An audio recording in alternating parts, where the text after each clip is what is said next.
بسم اللہ الرحمن الرحیم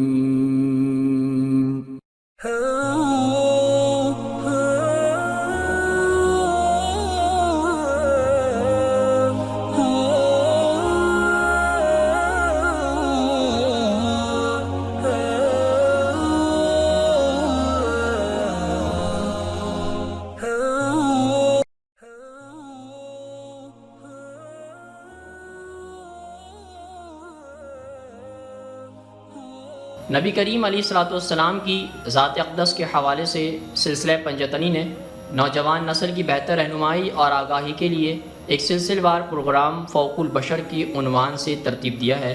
آج ہم انشاءاللہ اس سلسلے کی اگلی قسط کا آغاز کرتے ہیں۔ آپ علیہ السلام کی سربراہی میں 700 لوگوں کا قافلہ عمرے کی غرض سے 10 روز کے سفر پر روانہ ہوا۔ یہ صف در صف لوگ امن کی نشانی بنے ہوئے تھے۔ ان کے پاس کسی بھی قسم کا جنگی ہتھیار جیسے تلوار، تیر کمان اور نیزے وغیرہ نہیں، بلکہ صرف عام خنجر تھے۔ یہ خنجر بھی ہتھیار نہیں بلکہ پانی کے کوزے کی طرح ایک مسافر کی دوران سفر ضرورت کا سامان سمجھا جاتا تھا۔ اس قافلے کے آگے آگے موٹے تازے اور پلے ہوئے اونٹ چل رہے تھے جو قربانی کے لیے فروا تھے، اور ان کے گلے میں ہار، مالائیں اور گھنٹیاں باندھ کر تیار کر رکھا تھا۔ ان میں سب سے اونچا اور خوبصورت اونٹ سب سے آگے چل رہا تھا۔ یہ نرسانڈ تھا جس کے نتھنوں میں چاندی کی نکیل ڈالی ہوئی تھی۔ یہ کبھی آپ علیہ السلام کے اولین دشمن قریش کے سردار ابو جہل کی ملکیت ہوا کرتا تھا۔ بدر کی لڑائی میں ابو جہل کی ہلاکت کے بعد آپ علیہ السلام نے مال غنیمت میں اس اونٹ کو اپنے لیے رکھ لیا تھا۔ اب مکہ کے اس سفر پر اس اونٹ کو قربانی کی غرض سے ساتھ لانے کا مقصد اور اشارہ واضح تھا۔ جیسا کہ آپ علیہ السلام کو توقع تھی، قریش نے گھڑ سواروں کے ایک دستے کو شہر کے داخلی راستوں کی ناکہ بندی پر مامور کر دیا۔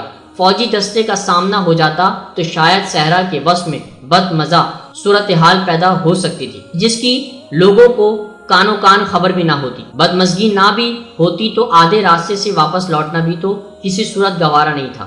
چنانچہ اس خوف سے بچنے کے لیے آپ علیہ السلام نے بجائے سامنا کرنے یا واپس لوٹ جانے کے ایک تیسرا طریقہ یعنی راستہ بدلنے کا فیصلہ کیا۔ نبی کریم علیہ السلام اپنے پیروکاروں کے لیے رات کی تاریکی میں دشوار گزار گھاٹیوں میں پتلے راستوں پر نکل گئے۔ گھڑ سواروں کا ان گھاٹیوں میں مدینے کے زائرین کا پیچھا کرنا تو دور کی بات، داخل ہونا بھی محال تھا۔ ان گھاٹیوں میں سے ہوتے ہوئے آپ علیہ السلام کا قافلہ مکہ کے شمال میں شہر سے چند میل باہر نشیبی علاقے حدیبیہ میں جا نکلا۔ جس جگہ پڑاؤ کیا وہاں ببول کا صرف ایک ہی بہت بڑا درخت تھا، جس کے نیچے موسم سرما کا سیلابی پانی ایک تالاب کی صورت جمع تھا۔ وہ صبح ہونے سے پہلے ہی یہاں پہنچ گئے اور خیمہ گاڑ کر آگ روشن کر دی۔ مقصد یہ تھا کہ دھوئیں اور روشنی سے کچھ ہی دور مکہ کے لوگوں کو اس قافلے کی آمد کی خبر ہو جائے۔ ویسے بھی انہیں کچھ بھی چھپانے کی ضرورت نہیں تھی، وہ تو زائرین تھے، ان کا مقصد امن تھا، جنگ ہرگز نہ تھا۔ معزز دوستو، آج کی گفتگو کا اختتام ہوا۔ انشاءاللہ کل آپ سے پھر ملاقات کریں گے ایک نئے ذکر اور فکر کے ساتھ۔ اپنا بہت سارا خیال رکھیے گا۔ اللہ حافظ۔